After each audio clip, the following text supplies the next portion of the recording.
I first heard about COTS, probably my sophomore year of college. There was 2 classes, I guess, one for the parents, one for the kids. And I just helped the teacher with her lesson. With each lesson, I just felt like, wow, these kids are learning so much. I think the things that the kids were learning felt as if I was learning about myself and I was connecting the dots. They work with the kids to explain what's happening, and then they work with the parents to work with their kids and reconnect with them and to talk about it. I think talking about it is very, very beneficial. I would have liked to have known those things too. I was 7 years old, when my parents split up initially. And it was my twin brother, and I have older brothers that are twins. So it was my mom and the 4 of us. So we first went to a battered women's shelter. But we stayed there, I think, a total of like 5 or 6 months. And then my mom lost her job.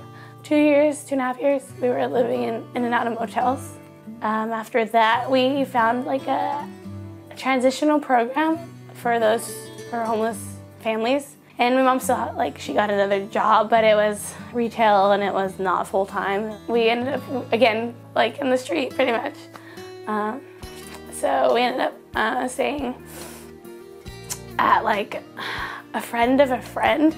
It was about a month or so, and I was about to turn 17 in, 2 months. It just seemed like there was never any sort of, hope. When we moved the first time, went to the shelter.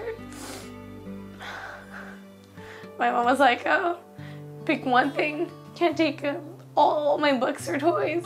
We're gonna just put everything in the car and we'll figure out what to do. So I put everything in the car that I wanted to keep. And then, oh yeah, it's gone. It got towed. And it kind of illustrated everything could be gone just like that.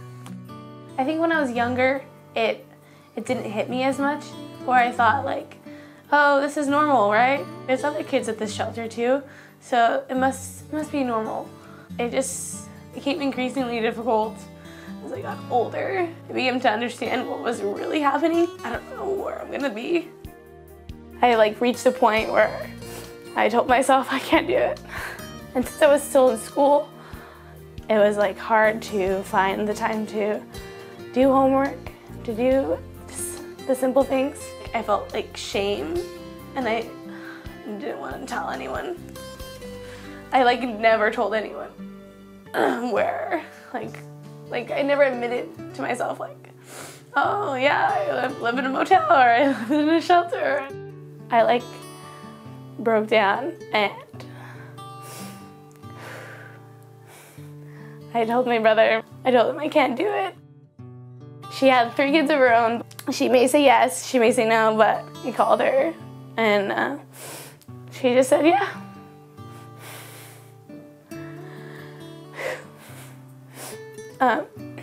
And so she let us in. I didn't have to worry about where I would be and where I would sleep again or where my next meal would come from. But it was hard to know that my mom and my brothers were still on their own. And so from there, I applied for schools, and then I moved after graduation into the dorms at Cinema Safe. We blew up a balloon or something and let it go, and you had to pick back up from where that balloon dropped and just go to the finish line. And it was a message where, okay, you can't really control the wind, you can't control where the balloon's going, but you can just keep going and pick up from there.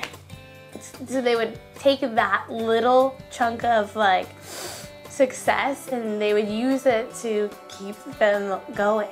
And so as I was talking them through it, I was like, wow, I did that too. I took what was in front of me and just kind of ran with it.